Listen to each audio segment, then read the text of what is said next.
लोक आस्था के महापर्व छठ पूजा के तीसरे दिन छठी व्रती महिलाओं ने डूबते सूर्य को अर्घ्य दिया।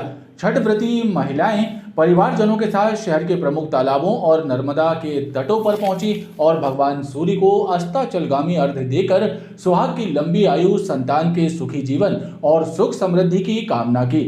छठ पूजा के चौथे दिन सोमवार को उगते सूर्य को अर्घ्य देने के बाद व्रती महिलाएं प्रसाद ग्रहण करेंगे।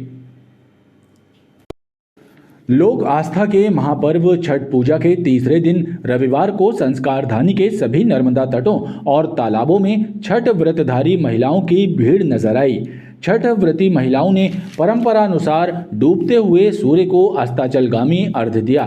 इस दिन छठ व्रती महिलाएं सूप में फल, ठेकुआ, चावल के लड्डू और प्रसाद लेकर नर्मदा तटों और तालाबों के घाटों पर पहुंची और परंपरानुसार डूबते सूर्य को अर्घ्य देकर सुहाग की लंबी आयु, संतान के सुखी जीवन और सुख समृद्धि की कामना की। नर्मदा तटों पर व्रती महिलाओं ने सामूहिक पूजन किया।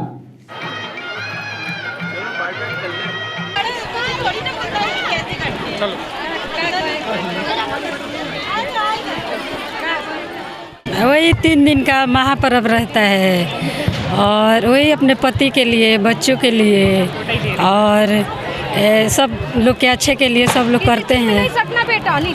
3 दिन का व्रत रखते हैं और सुहागनों का, अपनी सुहागनों का लंबी उम्र के लिए व्रत करते हैं और बच्चों के लंबी आयु के लिए व्रत करते हैं। छठी माता सबको अपना आशीर्वाद बनाए रखती है। पर्व है, ये कार्तिक मास में होता है। ये पहला दिन इसमें नहाए खाए, दूसरे दिन खीर खाया जाता है और तीसरे दिन निराजल व्रत किया जाता है।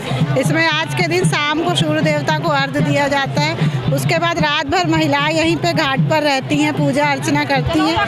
फिर उसके बाद कल सुबह फिर उगते सूर्य को अर्घ्य दे के इस पूजा का समापन किया जाता है। कल हम लोग खीर रोटी खाए थे, आज निर्जल है 24 घंटा।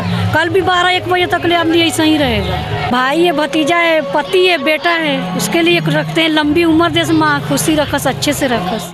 छठ पूजा के लिए नर्मदा तटों के अलावा प्राचीन तालाबों में भी व्रतधारी महिलाएं पहुंची। आधारताल तालाब में भी छठ व्रती महिलाओं की भारी भीड़ नजर आई। महिलाओं ने परिवार के साथ तालाब के घाट पर पहुंचकर डूबते सूर्य को अर्घ्य दिया और सामूहिक रूप से पूजन किया।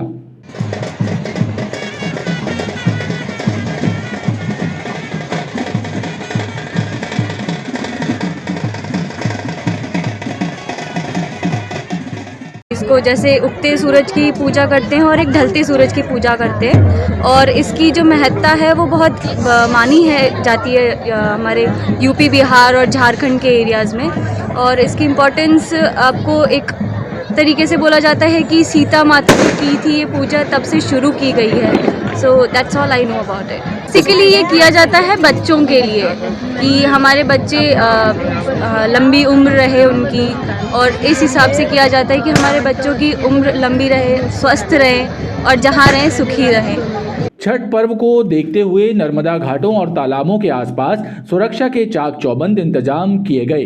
पुलिस और होमगार्ड के जवानों के साथ ही गोताखोर भी यहां तैनात किए गए। आज छठ का पर्व है, इसके मद्देनज़र थाना आधारताल में 3 तालाब हैं। यहाँ पे कंचनपुर, महाराजपुर और आधारताल तालाब, और पुलिस अपनी इसमें नज़र रखे हुए है। छठ पूजा के चौथे दिन सोमवार को छठ व्रती महिलाएं उगते सूर्य को अर्घ्य देंगी और प्रसाद ग्रहण कर व्रत का पारायण करेंगी।